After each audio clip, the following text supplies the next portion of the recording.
Hello friends, welcome to my YouTube channel. कैसे हैं आप लोग? आई होप अच्छे ही होंगे। तो गाइस, आ चुकी है CSIR SO ASO की आंसर की। आप लोग ऑफिशियल लिंक पे जाकर हमने अपने टेलीग्राम चैनल पे अब प्रोवाइड करवा दिया है, और इससे पहले एक वीडियो बनाया था उसमें भी हमने लिंक प्रोवाइड करा दिया है, और मैं इस वीडियो में भी लिंक प्रोवाइड करा दूँगी आपको, वहाँ से आप चेक कर सकते हैं। और मेरी जो आंसर की थी ना, वो आज सुबह मैंने डाउनलोड किया, रात तक तो हो ही नहीं थी, इतना ज़्यादा ट्रैफिक था साइट पे। तो उसके बाद मैं थोड़ा बिजी थी, तो मुझे अब बनाने का टाइम मिला है वीडियो।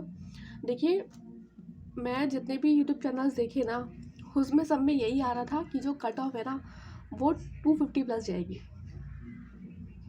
बट सबके मार्क्स जो है ना, वो देखिए डिक्रीज हुए हैं। मुझे लग रहा है मुझे तो कोई नहीं मिला 250 260 वाला।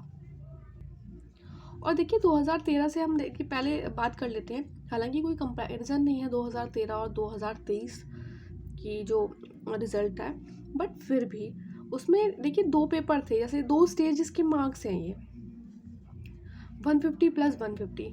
तो उसमें बोला है उन्होंने कि 52% ऑफ ईच पेपर, जिसके दोनों पेपर में 78 मार्क्स आए हैं ना, उसने क्वालिफाई किया है, उसको इंटरव्यू कॉल आया था। ठीक है। और नेगेटिव मार्किंग क्या थी? 1/4 थी। ऑल्दो कॉम्पिटिशन हाई है 2023 में, और बहुत ज़्यादा एप्लीकेशंस हैं, और 10 साल बाद ये एग्ज़ाम हुआ है, बट कोई भी इसका सही कट ऑफ नहीं कर सकता प्रेडिक्ट। तो मैंने जो एनालिसिस किया है वो मैं आपको बता देती हूँ। देखिए, जो पेपर 1 है उसमें GS के क्वेश्चन थे 100 और इंग्लिश के थे 50। अब कितना भी देखिए, SSC वाले बच्चों ने पेपर दिया, मैं मानती हूँ कुछ लोग के जो वन लाइनर होते हैं बहुत स्ट्रांग होते हैं, UPSC वालों के इतने नहीं होते हैं, ठीक है, वन लाइनर स्ट्रांग। बट फिर भी यार, जो आप करंट अफेयर देखो ना, कैसा आया था। मेरा 6 फेब को था, कैसे करंट अफेयर पूछा था, उसमें मिनिस्ट्री पूछ ली थी, और कौन से मिनिस्टर ने कोई स्कीम लॉन्च की है रिसेंट की। तो उस तरीके से मुझे तो नहीं लगता कि 75-80 से ज़्यादा किसी ने अटेम्प्ट किया भी होगा तो उसकी उतनी मतलब एक्यूरेसी बन रही होगी 100 पे। और हाँ, इंग्लिश इंग्लिश का क्या है कि आप आराम से लेके आ सकते हैं 35 मार्क्स तक। और जो SSC वाले, हाँ, इसमें गेन कर लिया होगा, कोई बात नहीं। तो लेकिन पेपर 2 भी तो है ना, हम पेपर 2 क्यों भूल रहे हैं भाई? जो कट ऑफ निकलेगी वो दोनों पे निकलेगी। अब आप 5 बच्चों को ले लीजिए आसपास के अपने, जिन्होंने पेपर दिया हो, आप उनसे बात करके देखिए। किसी भी बंदे का ऐसा नहीं होगा कि मतलब किसी का मैथ्स वो होगा, वीक होगा, किसी का ज्योग्राफी वीक होगा, किसी का साइंस वीक होगा। तो इसीलिए मुझे तो समझ नहीं आ रहा कि जो पेपर 2 में बोल रहे हैं कि 200 में से 140 कट ऑफ आएगी, 150, मतलब कैसे पॉसिबल कैसे है? मैंने कट ऑफ जो प्रिडिक्ट की है, देखिए कि हालांकि दोनों की मिला के बनेगी, ठीक है, ऐसा कुछ नहीं है, क्योंकि वो जो हम ऊपर दिए हुए हैं ना, वो दोनों स्टेजेस के मार्क्स हैं 150 150। इस बार पैटर्न थोड़ा चेंज हो गया है।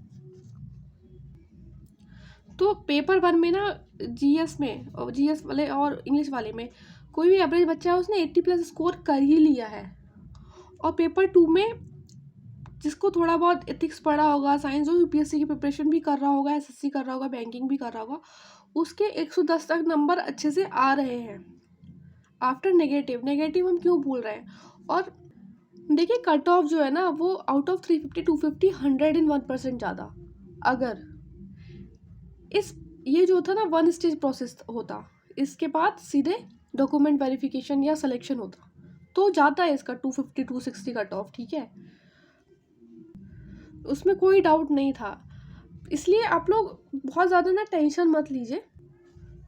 मुझे क्या लगता है कि जो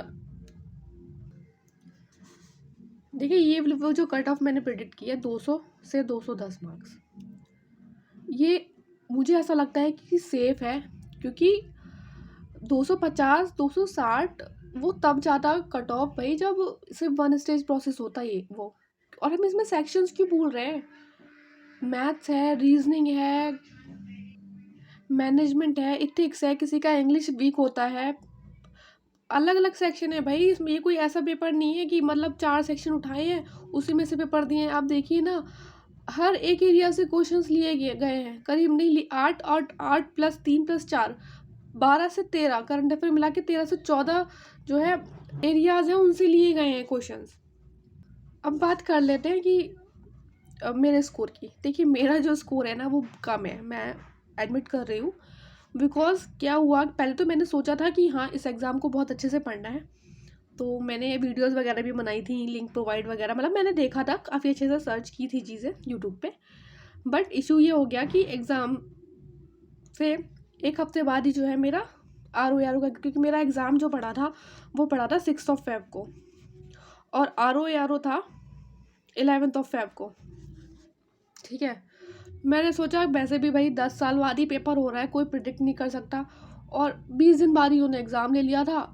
समझ नहीं आ रहा था कोई कोर्स लेना है नहीं लेना है, यूट्यूब से ही देख रही थी मैं। फिर मैंने 2 या 3 दिन देखा था, कुछ थोड़ा बहुत छोड़ दिया था। फिर मैंने कहा नहीं भाई अब RO पे ही फोकस करते हैं, मेरा स्टेट भी है यूपी का, थोड़ा कोटा वोटा भी लग जाता है उसमें फीमेल वगैरह का, तो बस मैंने कहा यही पढ़ो, मैंने छोड़ दिया था। अच्छा मेरे साथ इशू क्या आ रहा है आंसर की में मुझे इशू आया है, मेरा जो पेपर 2 है ना, मैंने उसमें 189 क्वेश्चन अटैम्प्ट किए थे आउट ऑफ 200, और उसमें दिखा रहा है आंसर की में कि मेरे 180 क्वेश्चन ही दिखा रहा है, 179 180 क्वेश्चन ही दिखा रहा है कि मैंने अटैम्प्ट किया। मतलब कुछ क्वेश्चंस के ना मेरे आंसर मुझे अच्छे से याद है कि नहीं मैंने इस पर ये आंसर लगाया था, बट शो ही नहीं हो रहा।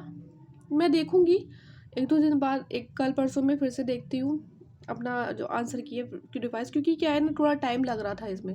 मैं कहा देखेंगे होगा तो होगा, नहीं मिले, क्योंकि अभी UPPCS का एग्ज़ाम भी है 15 दिन बाद, उस पर भी फोकस करना है। और आप लोगों को पता है क्या हुआ है, जो RO है ना वो लीक हो गया है, तो वही हो गया, ना घर के रहे ना घाट के रहे।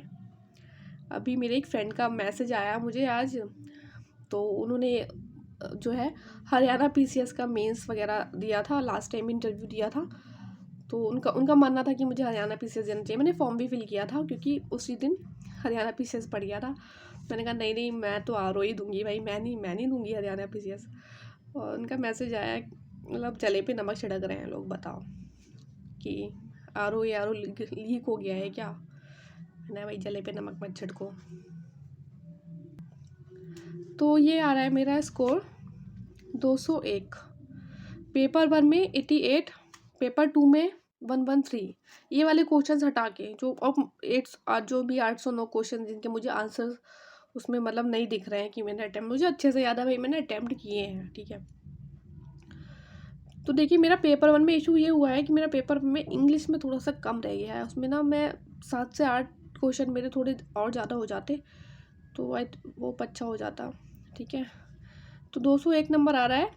इसका मतलब ये बिल्कुल नहीं है कि मेरे इतने मार्क्स आ रहे हैं इसलिए मैं कट ऑफ की रेंज जो है वो इतनी बता रही हूँ, बट क्या है कि नॉर्मलाइजेशन के बाद, क्योंकि लोग बोल रहे हैं कि जो 6 Feb का जो पेपर था वो इजी था, तो नॉर्मलाइजेशन के बाद हो सकता है मेरे नंबर डिक्रीज़ हो जाए, बट ये मेरा स्कोर है, मुझे आप लोगों के साथ शेयर करना था बस। और देखिए पढ़ते रहिए, एग्ज़ाम्स आ रहे हैं अभी, RO को भी पता नहीं क्या होगा, और UPPCS है, और भी बहुत सारी वैकेंसीज आ रही है, तो बहुत ज़्यादा डिमोटिवेट मत होना। और हाँ, जब भी आपका अगर आपका 180 भी बन रहा है ना स्कोर, मैं आपको ये सजेशन दूंगी कि जब रिज़ल्ट आए तो आप बहुत ध्यान से देखना। कुछ लोगों को लगता है ना कि हमारा तो पहले ही हो फाट जाते हैं, हमारा तो भैया नहीं होगा। ठीक है, रिज़ल्ट भी नहीं देखते सही से, कुछ भी हो सकता है भाई, किसी को नहीं पता 10 साल बाद पेपर हो रहा है, और शिफ्ट वाइज वो होगा, मतलब नॉर्मलाइजेशन वगैरह जो भी होगा शिफ्ट वाइज पेपर हो रहा है। ऐसा नहीं है कि उस 5 फरवरी को बच्चों को कम टाइम मिला और 20 फरवरी वाले तो उससे फ़र्क पड़ेगा नहीं, शिफ्ट वाइज होगा ना, और नॉर्मलाइजेशन वगैरह। तो इसलिए पढ़ते रहिए, डिमोटिवेट मत होइए। और अगर आपको ये वीडियो अच्छा लगा हो तो प्लीज़ लाइक करिएगा, सब्सक्राइब कीजिए हमारे चैनल को, और ज्वाइन कीजिए चैनल को। देखिए PT 365 की जो विजन आइज की सीरीज़ है वो ऑलरेडी हम स्टार्ट कर चुके हैं, और बस पढ़ते रहिए। All the best, take care.